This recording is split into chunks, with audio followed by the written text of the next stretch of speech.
An open door, a warm plate on the table, and not a single soul in sight. At first light, a harbor patrolman steps onto the deck of a drifting schooner.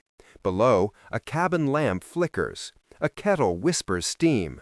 The pages of a logbook ripple in the breeze. There is no crew, no sign of a struggle, only a profound and unsettling absence. Time itself seems to hold its breath. This same impossible quiet is found on land. After a fresh snowfall, a ranger discovers a remote mountain cabin. Chairs are pushed back from a half-eaten meal. A radio hums softly to an empty room. And outside, a line of footprints leads away from the door, then simply stops. How does a path end in a field of unbroken white? The details are always unnervingly ordinary. A jacket on its hook, a calendar with the days crossed off, a puzzle with no solution. In one small town, dread arrived by envelope. Block-lettered accusations appeared in mailboxes. Phones would ring at dusk, only to be met with silence.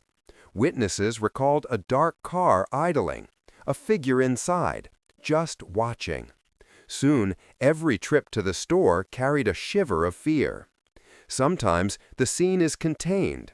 A hotel room door, chained from the inside. Inside, a stranger with the labels cut from their clothes, no wallet, and a name in the register that leads nowhere. The phone is off the hook. The air smells of metal and soap.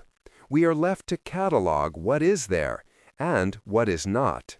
Even now, with smart locks and porch cameras, the evidence multiplies, but the answers do not. So, how does a warm plate on a table cool into a legend? It begins with a single report. The patrolman at his desk writing the final line. Crew absent, cabin lamp lit, kettle warm. By morning, that simple observation splinters into theories. A sudden storm, a violent argument, or something else, something that climbed aboard in the dark. With each retelling, details blur. A scuffed boot print becomes a footprint that fits no known shoe. Our minds despise a vacuum. A simple cause calms the nerves. A grand conspiracy flatters our intellect. And a whisper of the supernatural offers meaning when human error feels too small. Today, that process is faster than ever. A midnight hunch on a social feed becomes a headline by sunrise, rewarding confidence over caution. But a careless theory can wound a family and warp history. A collection of fragments hardens into fact. Clues curdle into curses. That is why we must set boundaries without losing the chill of the unknown. We focus on the people, not the spectacle. We state what is known, and we are not afraid to say, we do not know. We return to the flickering lamp and the open logbook, holding 3 lanterns against the dark. What we know for certain, what we are led to believe, and what we must choose to leave unexplained.